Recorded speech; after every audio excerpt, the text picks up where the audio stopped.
Hey, welcome to the first episode of the Fuzed Relativity podcast. This is episode 1. We're just getting started. I'm Skulls and Arms, aka Chris.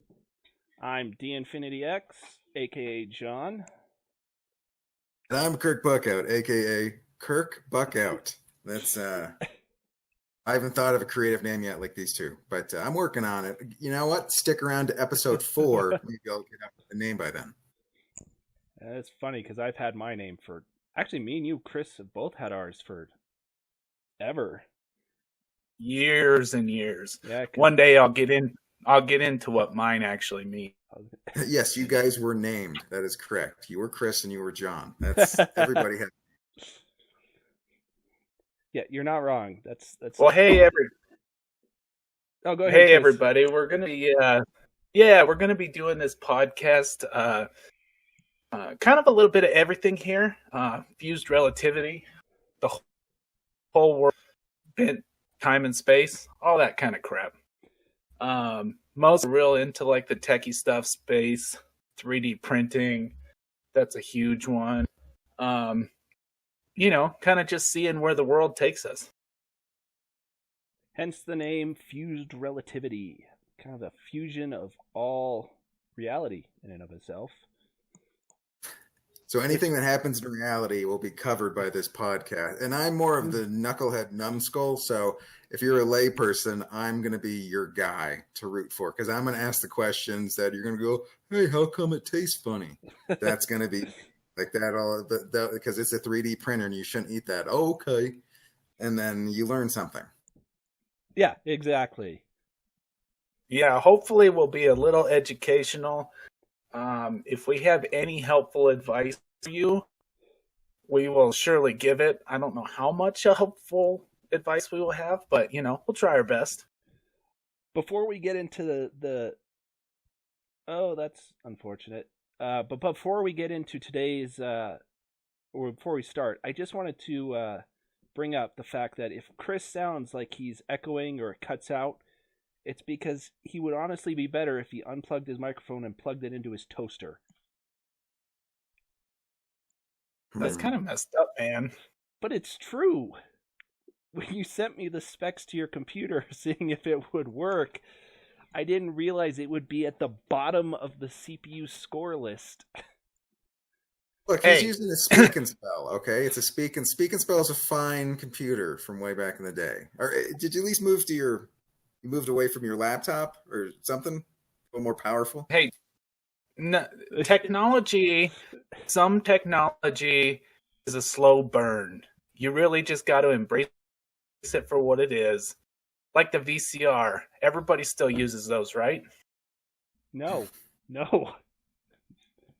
I mean, I know... Oh, come on. There's a lot of people that do use them, but probably not for, watching videos. They're called old people or people that just can't let a certain pornography go. Like they can't find their favorite pornography. So I don't know how you couldn't do that, but I think that's the only reason to hold on to a VCR is like there's a couple scenes you just can't let go. Look, guys, I don't think we should focus on whether my computer still runs Windows 7 or not. All right, let's move forward. I'm surprised it's not running XP with how old that thing is. Anyway, what? Well, it still works. Is it time for a dumb technology question yet? Because I got a couple. Go ahead. So shoot. Okay, so so the first one is the majority of stuff printed by 3D printers is it toys, trinkets, or tools? Like, you know what I mean? Are people actually using the stuff, or is it just kind of like stuff to put up on your little mantle to go, look what I made? Like, I guess, yeah, what are the majority of people doing with their printers? I would say actually a question, Kirk. I would say it's a good combination of the three. Trinkets are what get probably printed the most, but tools and toys are probably up there.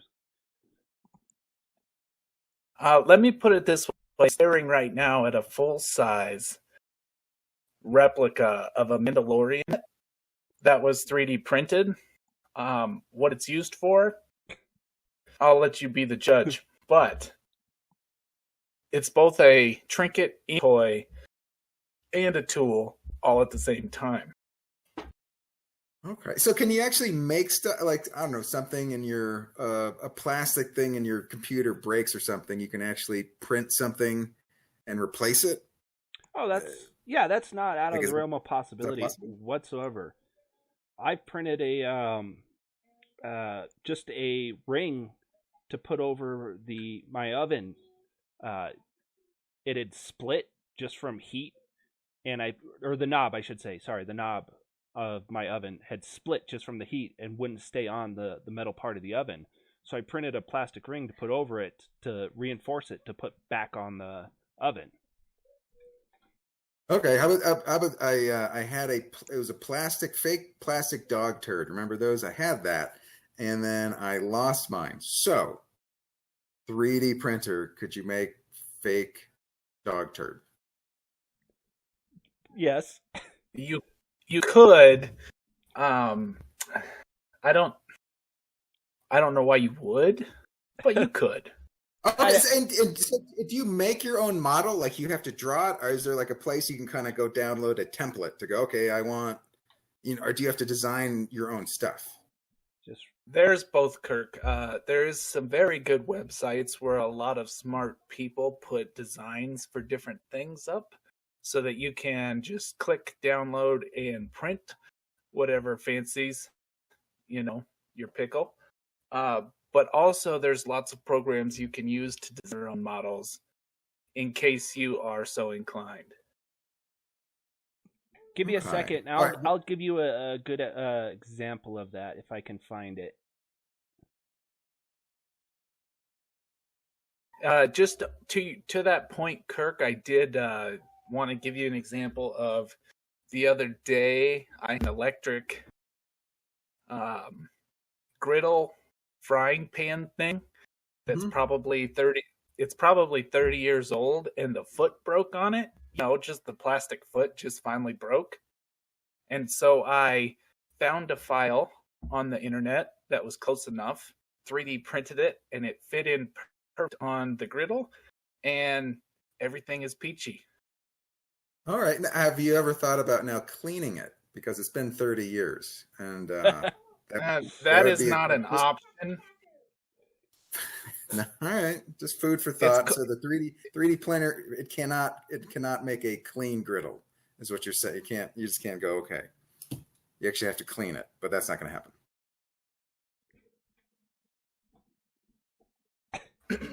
But no, 3D printing it is wonderful. It's something that you can't. You can print a lot of stuff that makes no difference to anything, as far as like trinkets and little goofy things. But there is a lot of potential in a lot of things you can do with it that will be good for everyday life, such as my screen door handle that I printed last summer because it broke. Just little tiny things that sometimes can make your life a little easier, I guess. Okay. Sounds like there's a theme of you breaking stuff. I don't know if there's like anger issues you want to discuss or something, but it seems like Og Smash. No, if there's anything I'm good at in this world, it's breaking things just because that's how I operate. So, right. All right. Yeah. Breaking door handles, breaking wind, breaking hearts, but they're not. It's actually your heart because you just eat a lot of cheese. We said we weren't going to talk about that. All right, you're very lactose tolerant. I apologize. I take it back. You're a little too. To be honest, you're a little too tolerant. You might want to be a little more selective. Not every meal, okay? Just take one off. Also, Kirk, not an option. Right. All right. D Infinity, did you find what you were looking for? I did, but I just realized. Well, I might still be sharing it in the Discord there, but you'll be able to see it on the stream. Give me a second. So, hold on. There we go. It looks like there's a little crown or something. Are you? So this is just something. You've made yourself a king, you egomaniac. No, this is just something I've been messing with. that I've modeled as like a what would be a good, like a tea light, or not tea light, like an LED candle shade. And that's just been something I've been working on as they call them kind of functional prints. Something that you could use, like you could put this on your table with an LED candle in it, and it would flicker. Yeah. And this particular one looks like kind of a Halloween style. Yeah. And this, I mean, it still would fall into your category of knickknack, but it also has, function to it. Okay. And most websites you go to for trying to find 3D files, you'll find a lot of cell phone holders, tablet holders, people trying to make these little functional items that will do things to help you out without having to go to a store and buy it, or it's something that is designed one way but will work for multiple brands, not just one. Right, like a universal remote, but it's a universal cell phone cover for, yeah. I saw it seems a lot of flexible stuff. It seems like what it mainly does. Is there like a way, is there a way to make it hard and like kind of almost bake it? Like is there a little sort of 3D bake oven, I guess, to make it solid? You can make it solid, and it's already, when it finishes printing, it's not like it's not flexible plastic. It's rigid plastic. The printer itself just gets hot enough to turn it into I don't want to say molten, but makes it to the point where it can extrude it in layers.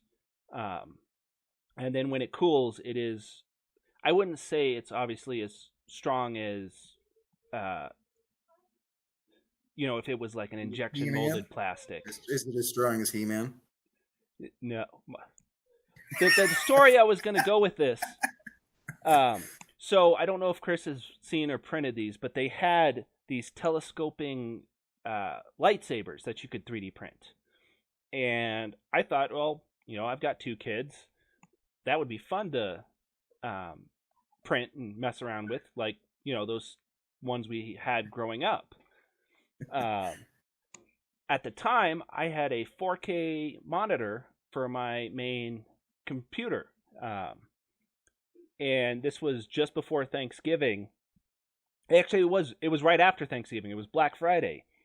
And my littlest one, who was 5 at the time, was swinging it around, and it just happened to snap. She didn't tell me that it had hit my 4K monitor, like square in a corner, and just shattered the entire screen. No. I didn't know till I went back to play or to use it, and my very nice 4K monitor was no longer working. All right, well, I think you kind of buried the lead in that. I think because like a lightsaber is it murders people, it cuts people in half, and you go, hey, I can make one of those and give it to my children. Like, does anyone? Like, I'm not a. That seems. Come on, let's give them a murderous thing to cut each other in half. It'll be good for them. So, I mean, the interesting thing here is that we should point out that Skulls and Arms and D Infinity are both users and owners of 3D printers, and Kirk does not know much about them. So any questions that he does ask will be questions come from someone who doesn't know the topic. Well, and yeah, and to get back to Kirk's point there, I mean, growing up, I guess with Chris can attest to this, but we did dumb shit all the time to each other. It usually wasn't with little plastic swords, it was with sticks and stuff. Generally, rocks, whatever was available. Later on it was BB guns and stuff, but so it progressed. It worked its way. So you're gonna okay. So, Start them out slow and then give them a crossbow later. It'll be fine. I mean, that's kind of how it works with us. All right. And then there's a horrible accident with the crossbow, and they're like, okay, let's take the crossbow away. And a couple months later. Well, so the interesting part here, Kirk, is that what we've kind of found with 3D printing is that injection molding, which is what they usually do for most of your toys and trinkets and things like that, it's easier and cheaper, which is why it's been done for so long. But 3D printing is a little more accessible to the modern person. You can have one on your desktop, and if you're somewhat handy, you can print something that you may need without having to order, 10,000 of them. Okay, yeah, you don't need a little bag of 100 of them. Okay, so then if you could make you can a Xerox, you could Xerox print a copy of your ass.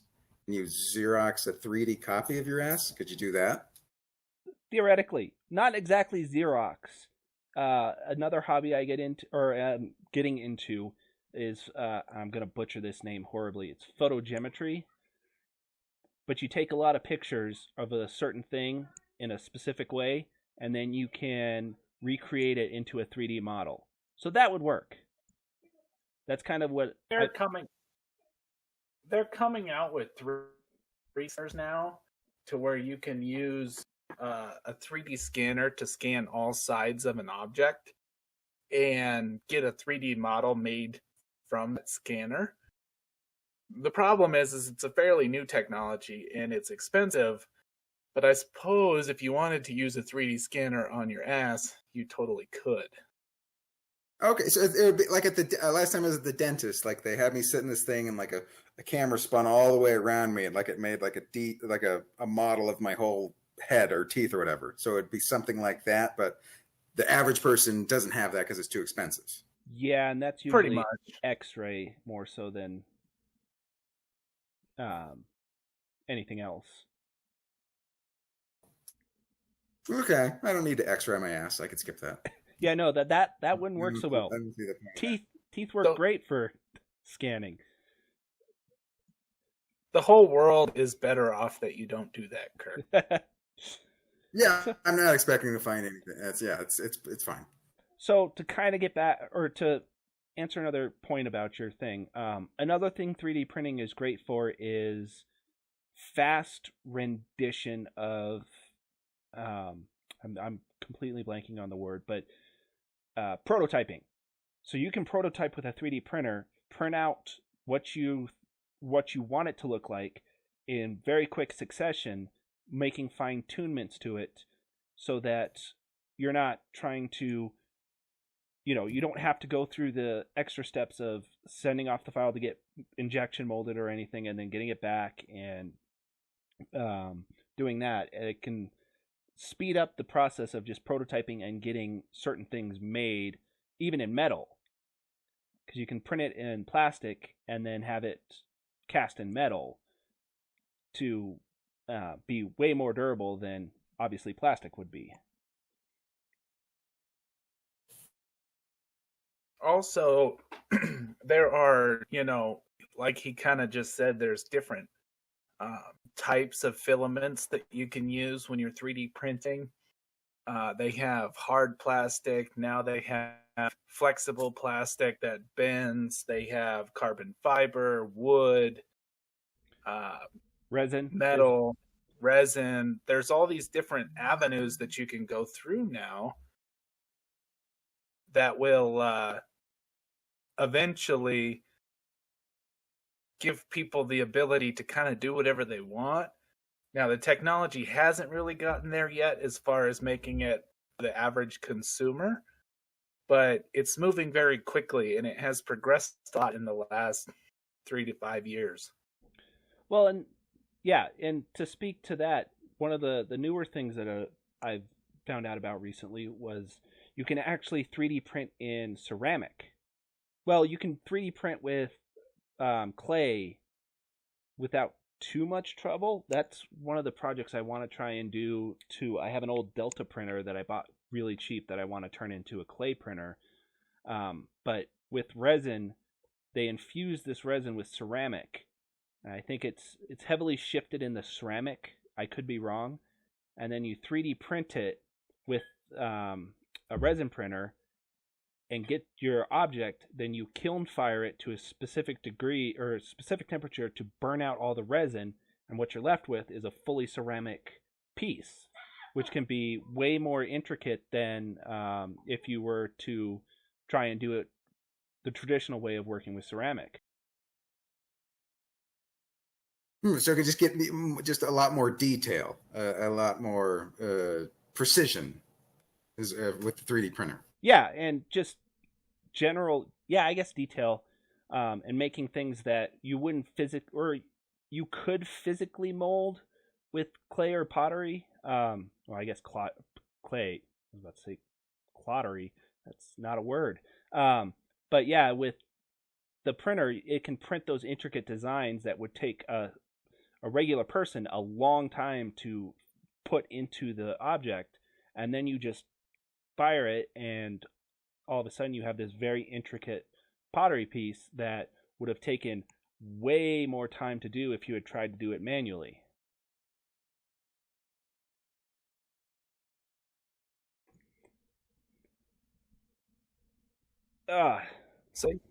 So yeah, you basically, it's really can be technical.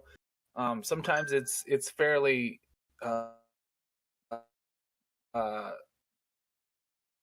related to how much time you're willing to put into it and how much kind of savvy you have as far as computers. If you're just trying to print files off the internet, that's super easy. If you're trying to render and send pieces out and get a prototype done, that's a little more intensive. But all around, it's kind of a tool that we're finding is good for everyone if they, have a computer and a 3D printer. Right, and it seems sort of like a lot of it was warm. The bed's got to be warm somehow. Warm bed's good. It's very sort of a Goldilocks and the Three Bears kind of situation. Like it can't be too cold, it can't be too hot. It's just got to be just right. Or I'm assuming it melts or it doesn't. I don't know. Like I don't imagine, but setting the temperature. I imagine that's a lot of trial and error. Not so much. Yeah, it's usually set to a standard degree. I think mine runs at like degrees Celsius, and that works pretty good. It gives it a good base for the print to stick to. If it's too cold, then it wants to hard too quickly, and then it doesn't attach correctly to the bed. Hairspray or glue will fix that. As odd as that sounds, I've had to use it a ton. I saw a lot of Aquanet in the backgrounds of videos. That surprised because I hadn't seen that since the 80s. So there's something with some of the stickiness helps it from like if you peel it up, it doesn't stay stuck. Or what? I guess what does the actual hairspray do? See, a lot of people use glass to print on, and glass itself doesn't necessarily lend itself to being a good surface for plastic to stick to. So a lot of people use hairspray, glue, stuff like that to help the plastic stick to the bed better. Not necessarily make it stick. Like I use glue sticks myself on my printers, and it will make the plastic just firmly stuck to the print bed, but it's more so to help it stick for the first few layers so that it doesn't have issues. My concern, if I'm using 80s hairspray Aquanet stuff, I'm afraid everything I'm going to make is going to have bangs. Is my concern. Like that's how do you avoid that? Do you trim it afterwards or? In the 80s you remember 80s bangs? I remember bowl cuts, which I guess could be bangs. All right, ladies with the hairspray, with the giant. Oh yes, yes. The ozone killing 80s hairdos of ladies. Chris might be a little younger for that one.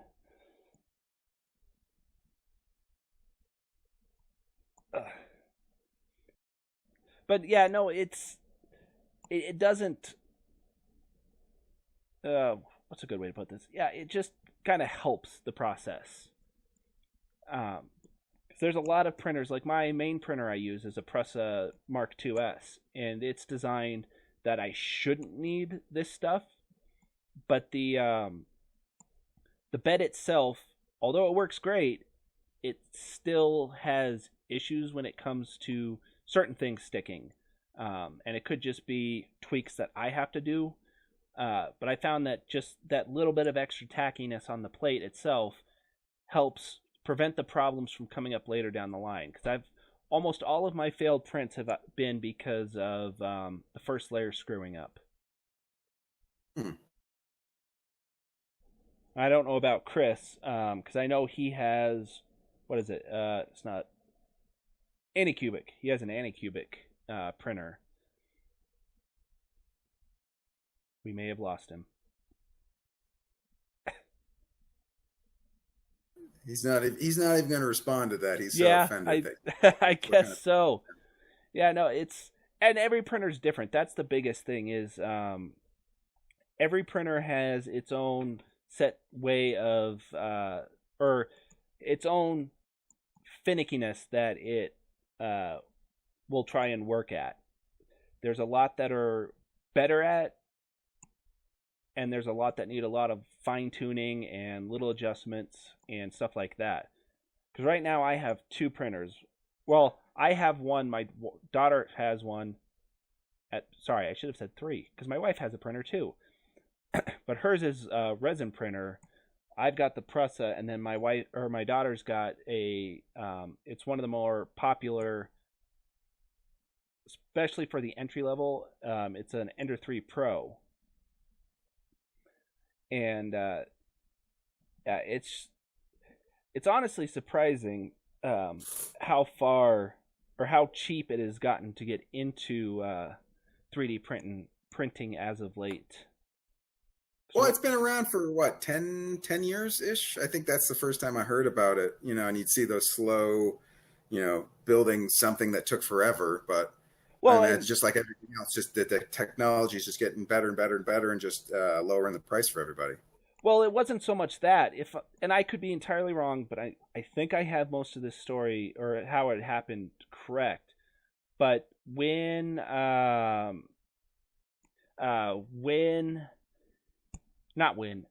there used to be a patent that was held on 3D printers.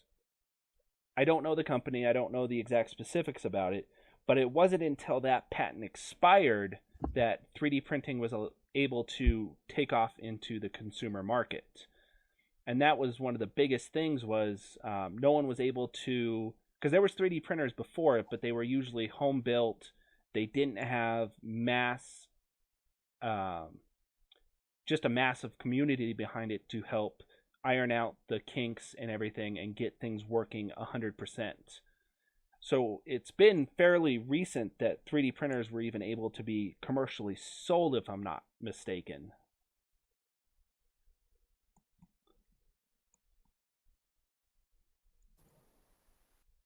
Yeah, I'm guessing. I think I'm finally back. I don't know what happened there. Sorry I was about gonna that. say, all of a sudden, Chris just went quiet. Did your toaster stop working? Might have. The problem was he was cooking an English muffin at the same time, and it zapped all of his energy. Damn it. Focus. English muffin later. I was going to say, Kirk, just to bring that back a little bit, this filament that you're using on the printer comes out of the extruder at about 205 degrees ish Celsius, which is pretty warm. Yeah, just a little toasty. So it basically becomes kind of like a liquid, if you can picture that. And when it hits the bed, it cools relatively quickly.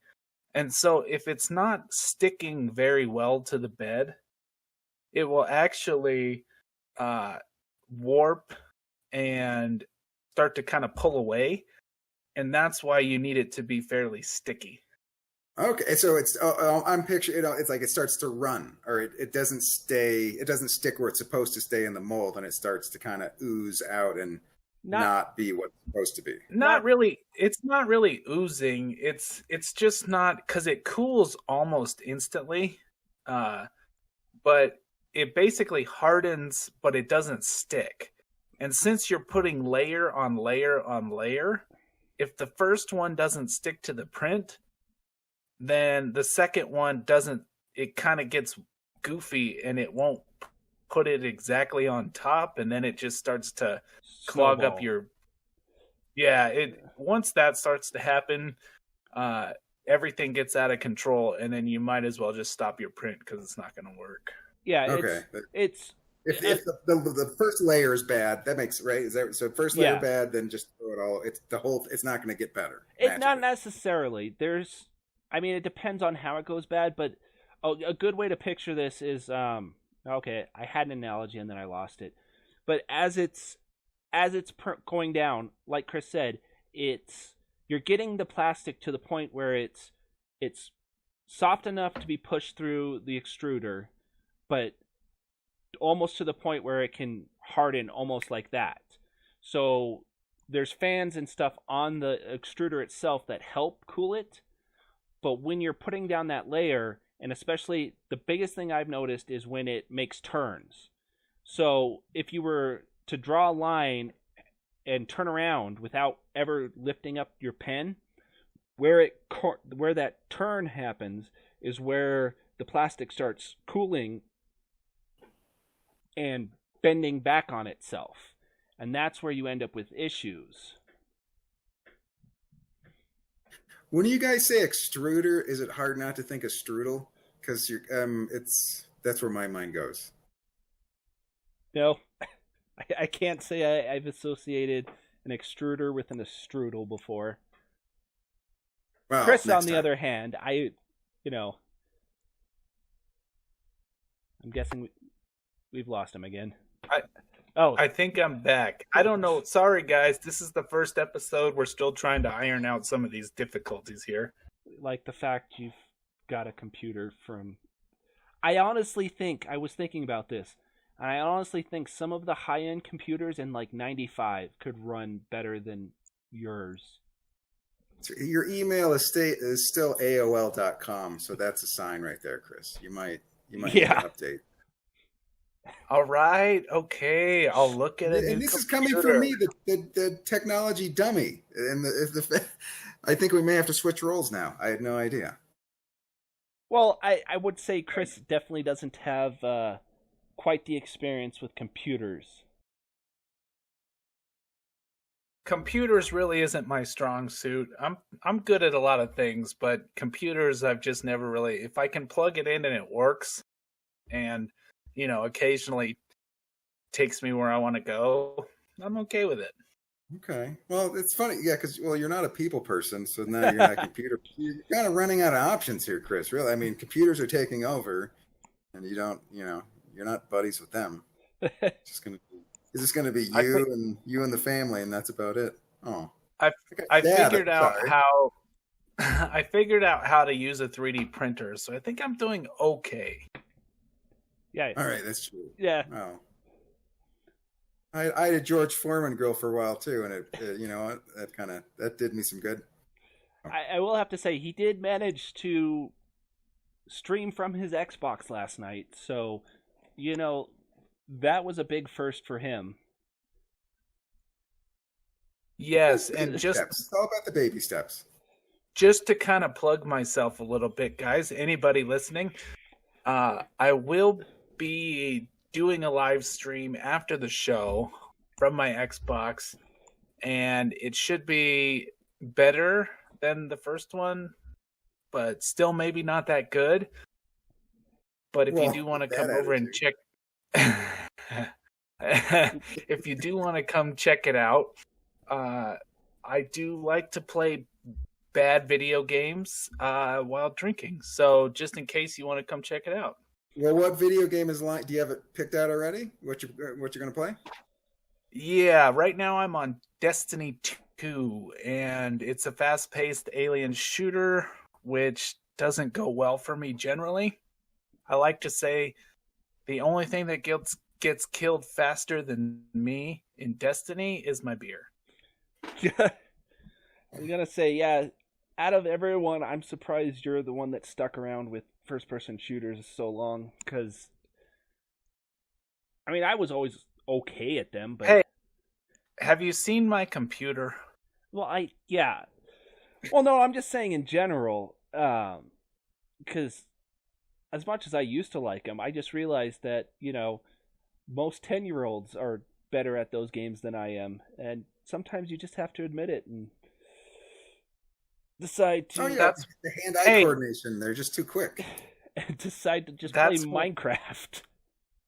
hence the beer. You're not wrong.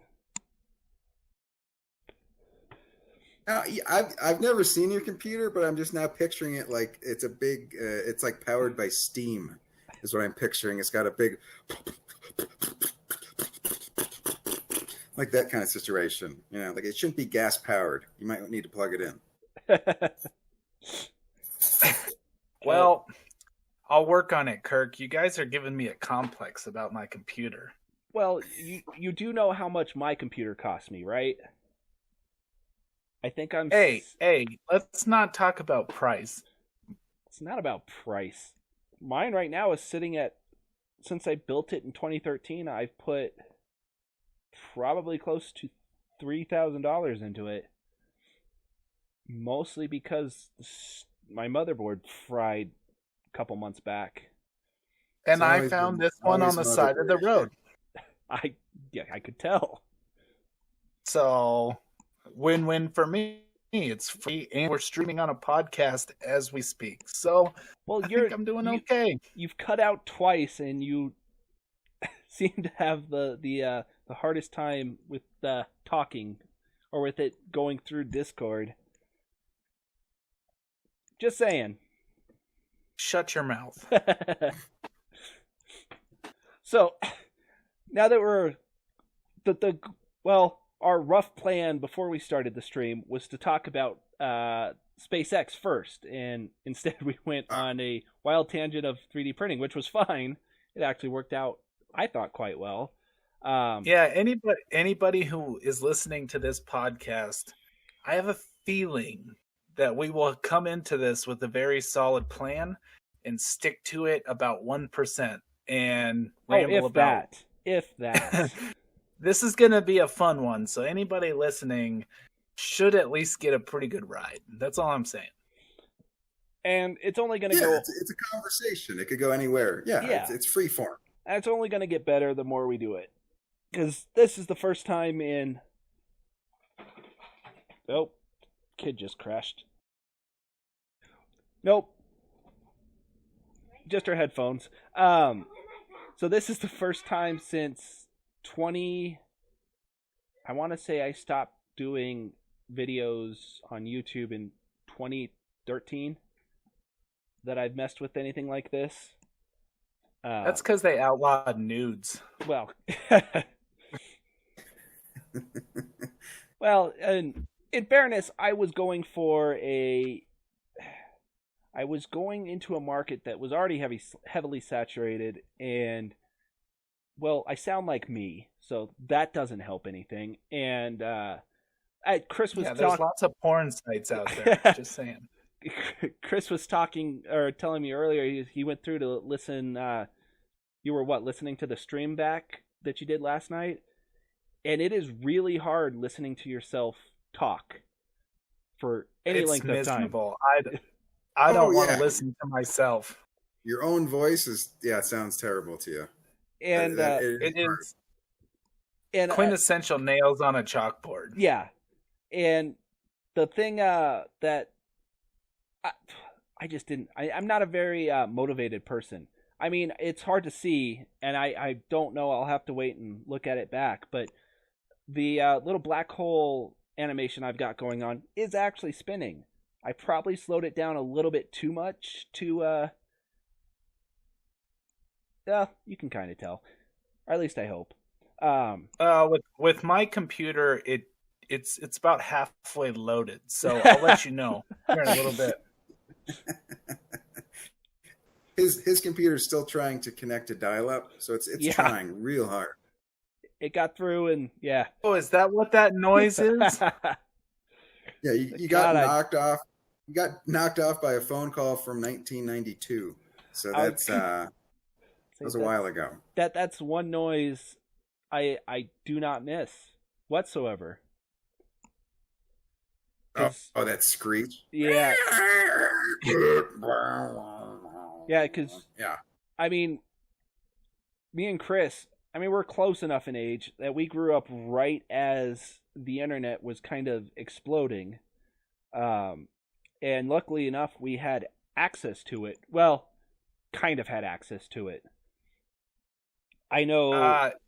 All I know is that AOL CDs were great BB targets. Yes. But, yeah, no, we grew up right at the beginning of it. I remember, oops, excuse me,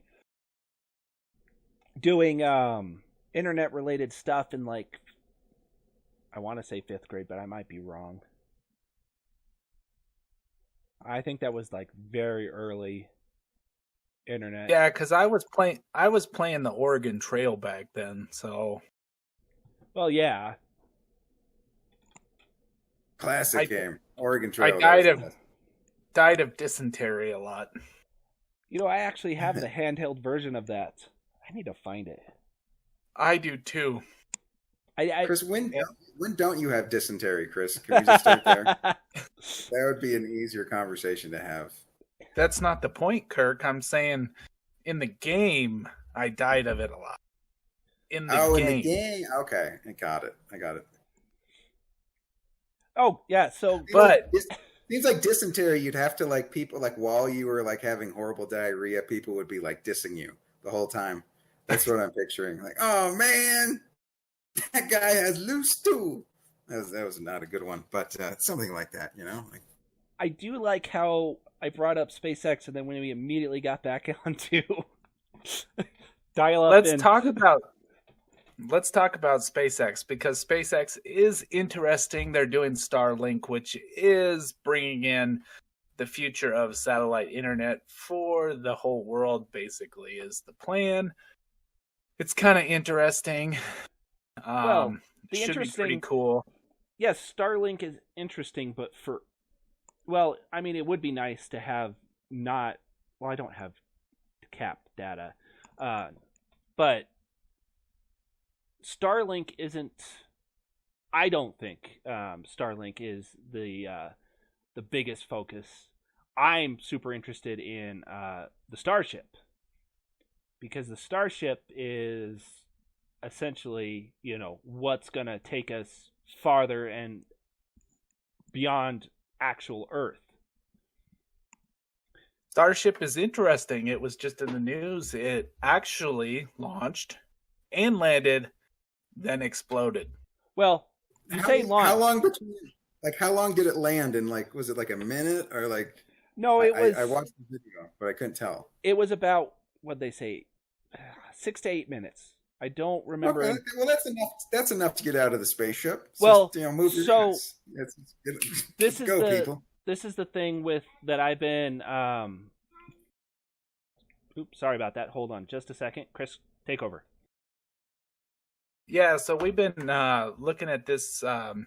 They just launched, landed, and then exploded, which is kind of interesting. I mean, the fact that you could get a rocket to land is something that's never been done before. Yes, it has. So there. Sorry, I not a my microphone. There it is. So Falcon's been landing for years now.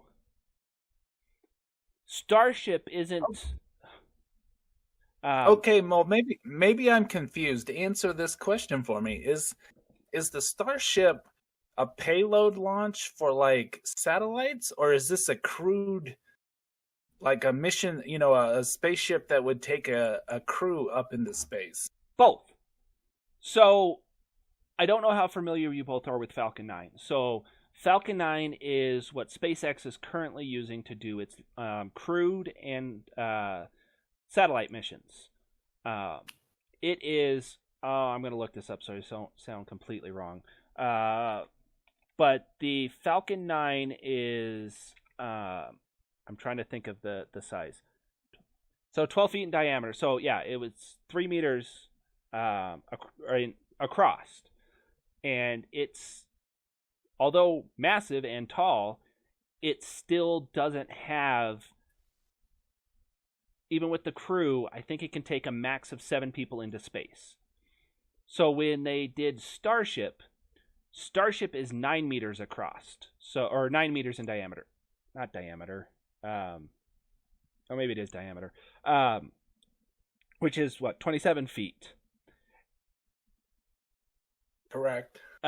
Ish. Yeah.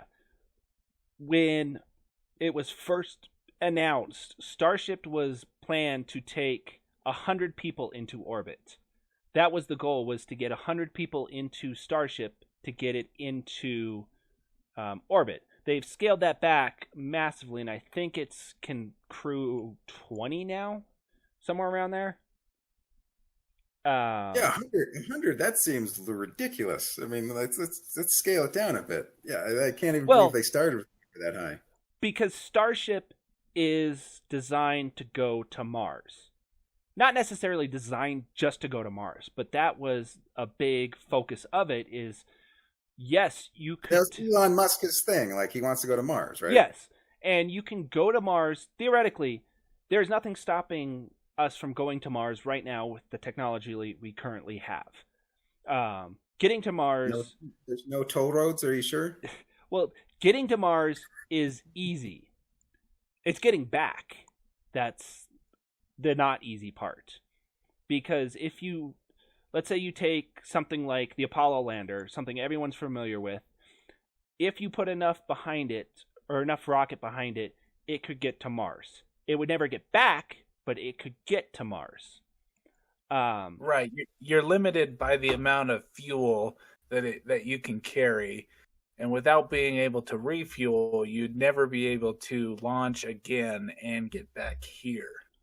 And that's one of the biggest points of Starship, is it uses methane, which can be refined theoretically on Mars, because all of the chemicals needed to refine methane are available on Mars. Same with the moon, in theory. As long as you have the basic elements to refine methane, you can refine methane, and you can refuel Starship once you're already landed. Well, I think, Chris, as a patriotic American, I think you have to volunteer to help with your ability to create methane the way you do. I think you're going to have to go to Mars, because you will be able to power us back just with your methane. I was going to say almost single-handedly. I really think, honestly, I think we found, Buzz Aldrin, Neil Armstrong, Chris. I was really hoping that wouldn't get out, because I don't want to be contacted. Okay. Oh. Are you telling me the pooperazzi is all over you? Hey, okay, never mind. But yeah, so it's a very interesting concept with because it's really cool, right? The idea of space, being able to get to Mars, whether or not we even need to be there, I don't know. A lot of with the Perseverance landing this last week and a half, it's been really cool to see the pictures of Mars, and at least some of them that have come through, and the fact that we're actually there taking pictures, but it doesn't look like there's anything there for us. Well, it's not so much about that. Would you have faulted Columbus? Well, I guess Columbus wasn't exactly looking for new land, but everyone that followed him was. It's more so, something I was watching recently said that the amount of precious minerals that are on like Mars and Earth are astronomical compared to what we've already found. And that's the biggest thing with going to these planets. It's yes, do we need to set up a colony on Mars? Probably not. But I mean, if you look back through history, that's what humans do. We expand and, colonize. I mean, there's people living in Antarctica, and that's not something that, yes, they're mostly there for science, but I think it's just human drive to go to a new planet, or, go to new places that we haven't been and see what we can do. Because, I mean, realistically, if I had the ability to go to Mars, if I wasn't married with kids, I absolutely would. I think I would too. Maybe after the technology gets a little better and I see rockets not explode upon landing. But well, and that's the thing that a lot of people don't get is these starships that they're testing. They've done 3 of these high altitude tests. They were never expecting to land. The first one they didn't expect to completely do what it was supposed to do anyway. This is a new design, new engines, new everything. So they were expecting failure a lot sooner than failure happened, which is a good thing. But let's take Starship 10, the one that launched a couple days ago. The reason it failed, because it landed successfully, but if you watch the video, it bounces really hard off the ground. And the legs that were supposed to support it just couldn't take the weight of, how I think it's the Starship itself is 50 meters tall, something close to that.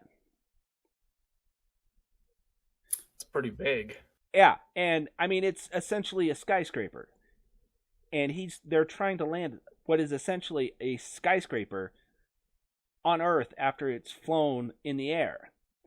And they knew the landing legs, I don't know if they knew, but a lot of people have suspected that the landing legs just weren't adequate enough for landing. And that's exactly what happened. It landed, the landing legs all broke, and it landed on its skirt. And the leading reason for why it exploded is there was a fire underneath the skirt and possibly damage from it landing on the skirt that caused the methane that was in the tank above the engines to pop.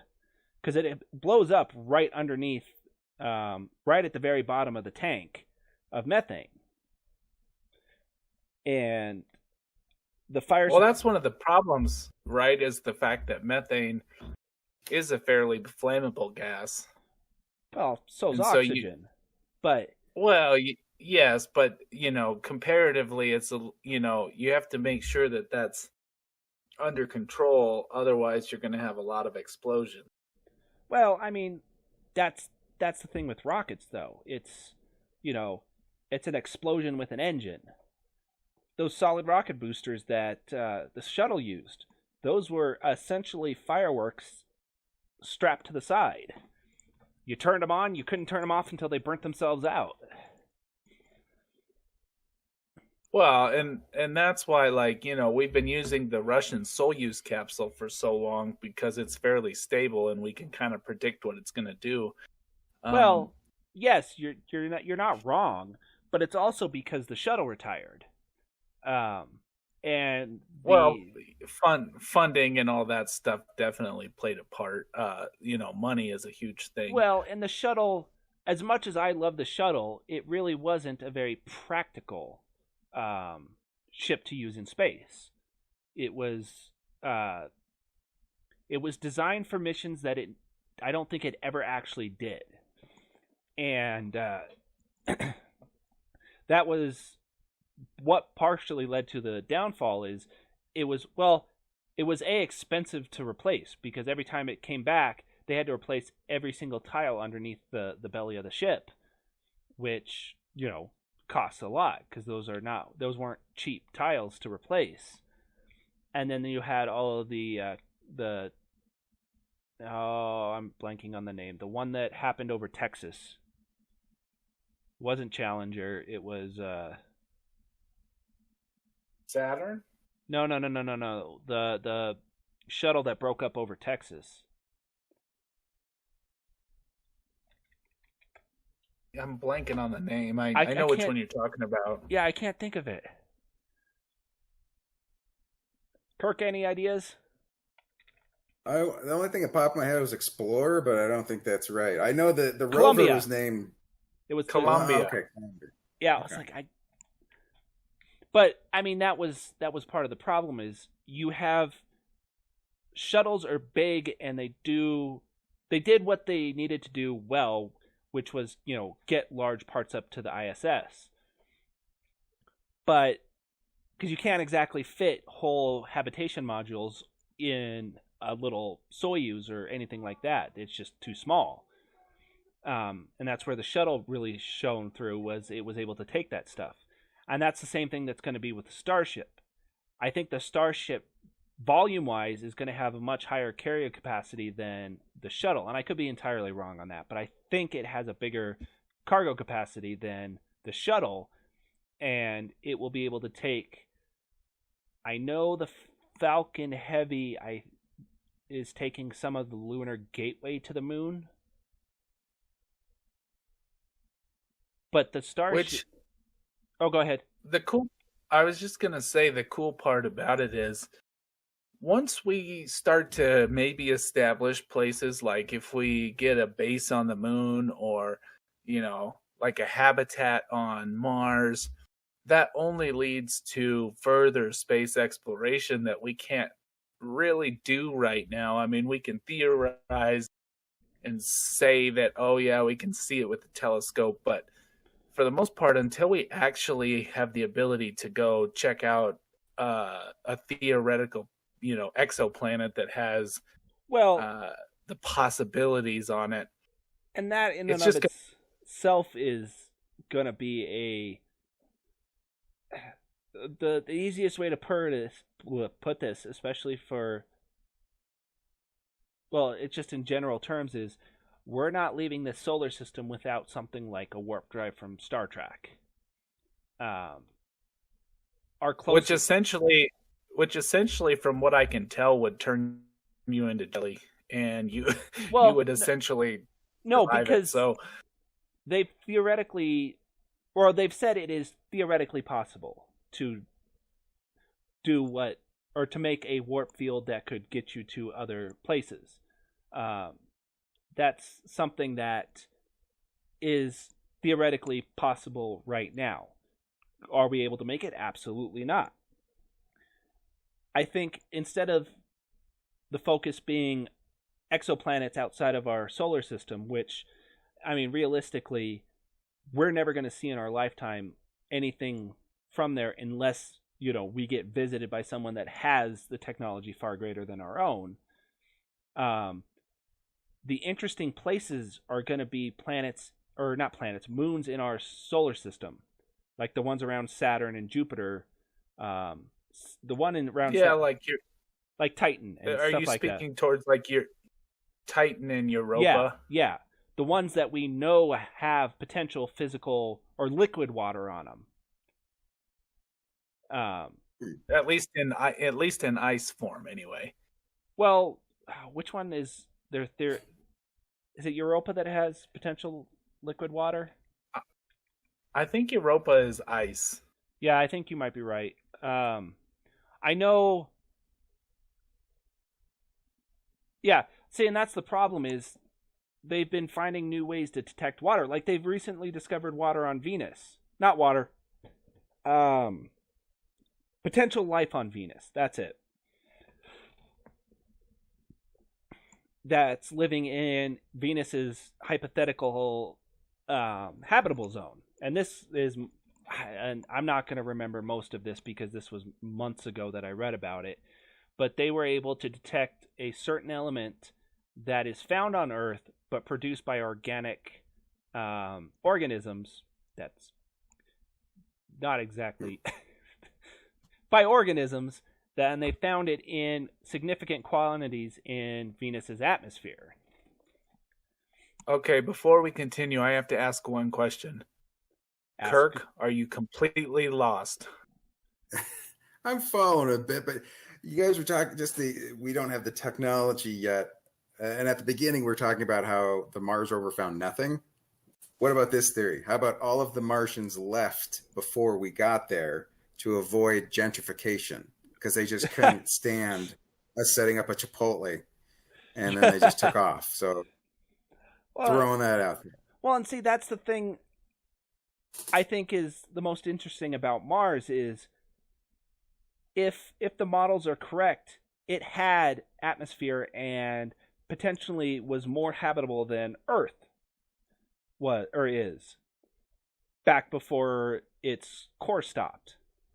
And that's one of the biggest reasons why we're going after Mars, and that's why Perseverance landed where it did, is because it landed in what they think was an old river outlet. Right. It's a crater that they think used to be at least a lake or some sort of water source of some kind. Well, and that is just no longer there. Well, and I mean, they found water on Mars. That's they've known about this forever, and it keeps getting I was going to say rationalized, but that's not the right word. It keeps making headlines because they keep finding different ways that the water's on Mars. Like the last one was in a Fiji bottle. They thought that was kind of suspicious. Yeah, but Or what about they named it the Perseverance? Like, to me, like a wasted opportunity. They should have named the rover Bruno, and then it would be a big, huge plug for the Bruno Mars. You know what I mean? Like, wasted opportunity, guys. You could have dropped a new single, and you could have been all over the place. Dummies. Well, that would have been the reason that all the Martians left, is the problem. They don't like Bruno Mars. That's all right. Not for everybody. Yeah. Well, we don't, I hate to stop us there, but we don't have to get that deep into the first podcast. This I was going to say, because our original halt goal, that conversation. Our original goal was just to do this for an hour. We're already over that. I agree. And I agree that time. Yes, it's been 60 minutes. Time has passed. Hey, my computer is technologically advanced enough to have a clock on it. That's all I'm saying. Ooh, Mr. Fancy Pants, you think you're better than me? Yes, but not for that reason. I hate to break it to you, Chris. My watch also has a clock on it. And it's also a phone. What's a watch? Yeah. That was a bit of a pity laugh there. All right, so I think one of our most exciting but one of the most exciting segments that we will have on this particular podcast is one that I'm proud of, and I think that it's worth waiting till the end because I have a feeling it has the opportunity to be pretty epic. And what? Go ahead, Chris. Go ahead. Oh, I was going to say. No, go ahead. I was, yeah. So what he's... Sorry, I interrupted you by telling you that I was going to say there's not much on there. Go ahead back with your explanation then. Okay, so essentially every week we're going to do a blind react to something trending on Reddit or, wherever we find it. Probably Reddit because they have interesting stuff. But we're just going to do a blind react, whether it be 3D printing, space, whatever it is. And being that we have Mr. Kirk Buckout, the comedian, and two guys who kind of know what we're looking at, it should be a pretty interesting segment. So we will work on our intro. This is completely blind. So I'm gonna have you guys poked at your eyeballs yet? Because I'm just about to. You must stop me, right? Okay, never mind. All right, you guys. All right.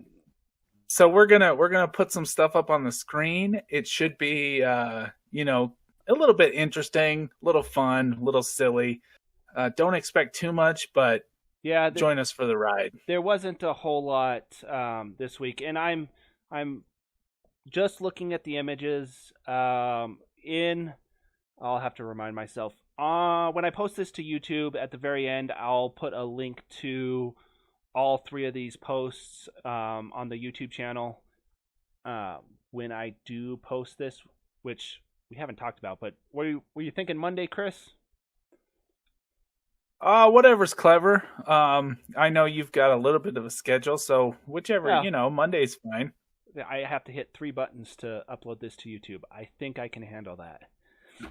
My computer has to have the little spinning sand dial bar for like 24 hours. So yeah, no, I was thinking like Monday morning.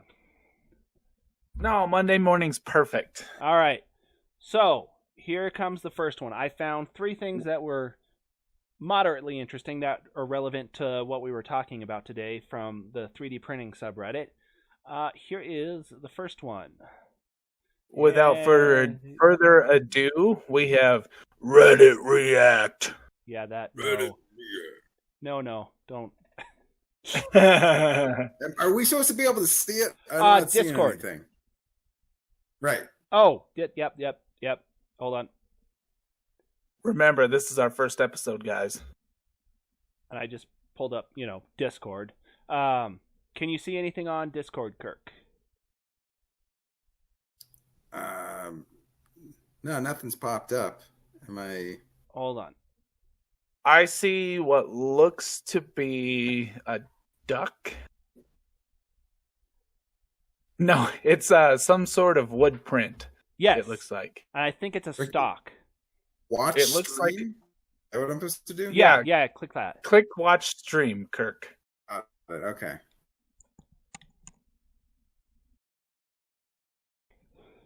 Yeah. So, and I didn't look too far into this. I started reading about it, but then I kind of got distracted with the kids stuff. But it sounded like this was multiple, not multiple, 2 different types of plastic to get this look. It looks like it's like peg legs for a pirate that lost both of his legs. He's going to be a double peg leg. That's what this looks like to me. And possibly he could take those legs off and turn them into a butt of a gun. Possibly. Okay. Yeah, I do like the pirate peg leg. But no, it is really cool as far as like the wood grain effect that they were able to achieve if that's plastic. Well, and you can it's easier to see on my screen than it is probably on the one you guys are looking at. But it definitely has that plastic gloss to it.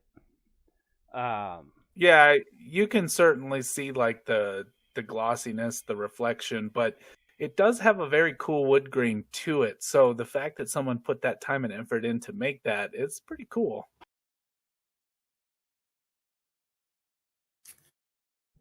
Accidentally muted myself. Not really sure I don't know how it's going to help a pirate. But well, I don't know.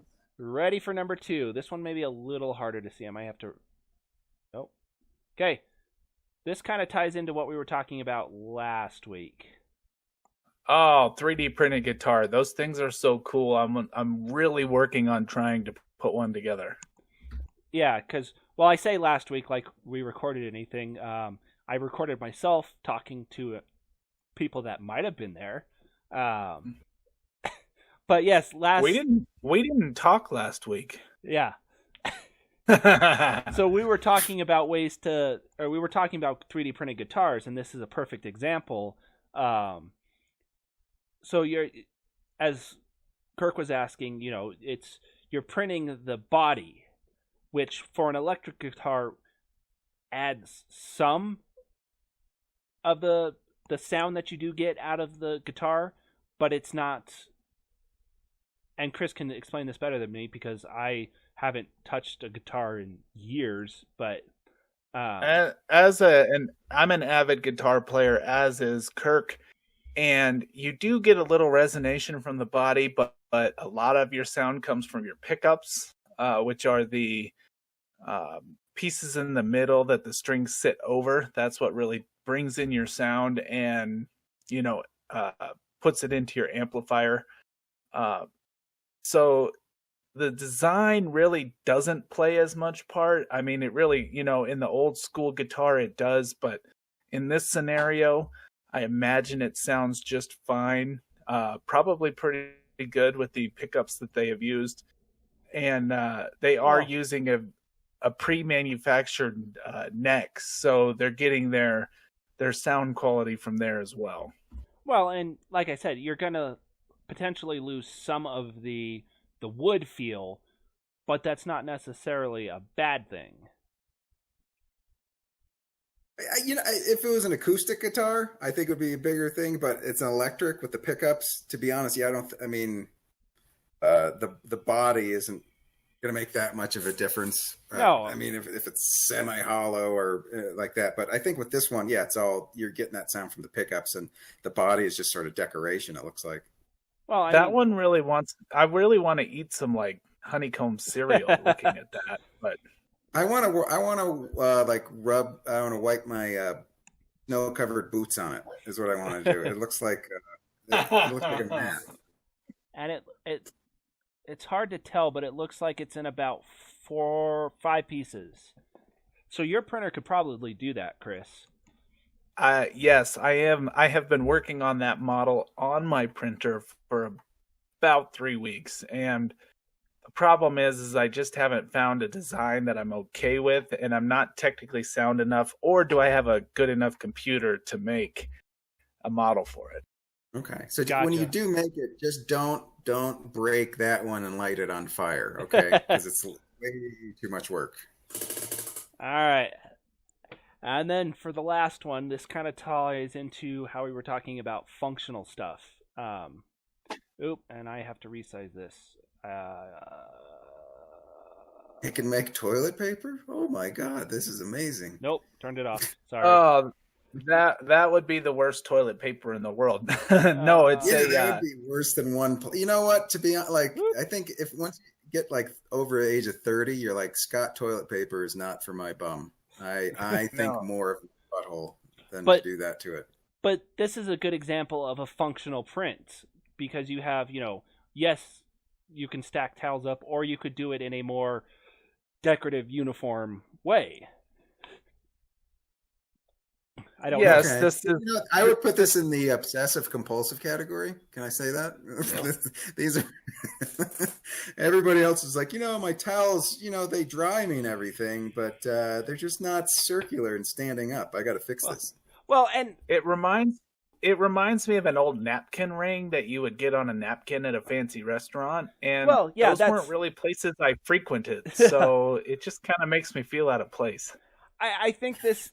You're not good enough for your own bathroom, basically. Yeah, but I think it's more. It's more decorative. Like if you're gonna have towels out, you could have them all just laying on the counter or something like this. Is it practical, or not so much practical? Is it 100% useful or needed? Probably not.